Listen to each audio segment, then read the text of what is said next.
All India मजलिस इत्तेहादुल मुस्लिमीन के सदर असदुद्दीन अवैसी ने मरकज की जानिब से पेश करदा तरमीमी बिल्स की सख्त मुखालिफत की है। अवैसी ने इन बिल्स को मुंतखब हुकूमतों के लिए संगीन खतरा करार दिया। इनका कहना था कि हुकूमत के पेश करदा 3 तरमीमी बिल्स में ऐसी शीक़ें शामिल है जिनके तहत अगर कोई वजीर आला या हत्ता कि वजीर आज़म भी 30 दिन तक हिरासत या नज़रबंदी में रहे तो उन्हें खुद ब खुद ओहदे से हटा दिया जाएगा।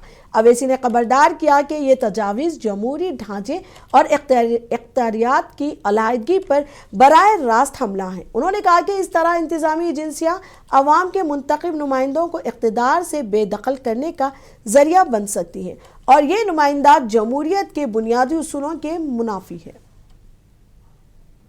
Stand to oppose the introduction of J&K Reorganization Amendment Bill 2025, Union Territories Amendment Bill 2025, and the Constitution 130 Amendment Bill 2025, sir.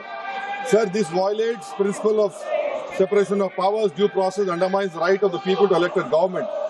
Sir, it gives executive agencies a free run to become judge and jury and executioner based on flimsy allegations, suspicions, sir.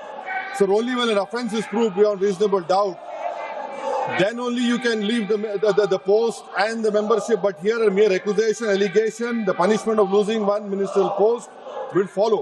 Sir, parliament democracy's chief ministers and ministers can only be removed through true means. First, executive prime minister can recommend their removal if the council of ministers lose confidence of the legislature.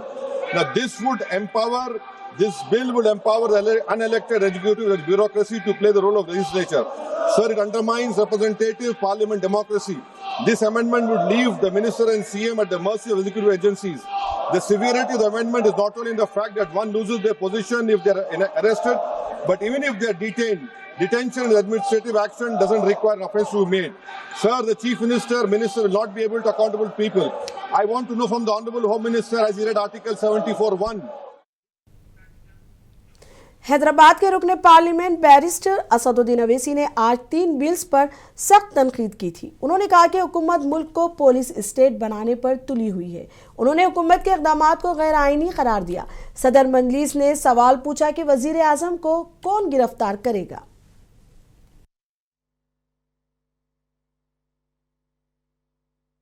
Cabinet के 6-7 लोगों को case लगाइए, 30 दिन डालिए अंदर jail में, government गिर गई उनकी। तो ये असल मकसद वो है, ये अनकॉन्स्टिट्यूशनल। अच्छा, उस बिल में ये भी है कि प्राइम मिनिस्टर को कौन अरेस्ट करेगा, प्राइम मिनिस्टर को बताइए। और प्राइम मिनिस्टर ये उस बिल में कह रहे हैं, प्राइम मिनिस्टर के बिल में कह रहे हैं कि प्रेसिडेंट करेगा। अरे भाई, संविधान में हमने लिख दिया कि the president will act on the aid and advice of the council of ministers. ये उसका कॉन्ट्रडिक्शन। दूसरा, गवर्नर को आप इख्तियार दे रहे हैं, गवर्नर आप अपॉइंट करते हैं। तो ऑल इन ऑल ये हमारी डेमोक्रेसी के लिए, ड्यू प्रोसेस के लिए, बल्कि भारत को एक पुलिस स्टेट बनाने का काम बीजेपी सरकार करना चाहती है इन तीनों बिलों के जरिए, जिसकी हम पुरजोर इसकी मुखालिफत करेंगे। और ये अनकॉन्स्टिट्यूशनल है, ये बिल्कुल अनकॉन्स्टिट्यूशनल है।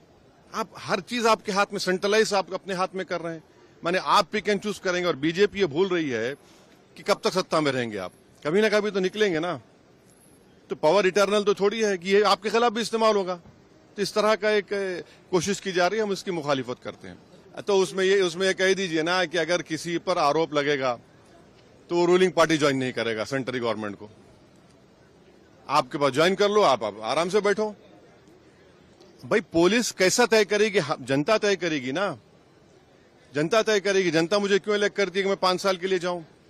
और अगर मैं अकाउंटेबल हो जाऊंगा, एजेंसीज को अकाउंटेबल नहीं होगा, जनता को तो किसका नुकसान होगा इसमें? अच्छा, कहां है इंडिपेंडेंस, कहां है पुलिस का? कैबिनेट के 6-7 लोगों को केस लगाइए, 30 दिन डालिए अंदर जेल में, गवर्नमेंट गिर गई उनकी।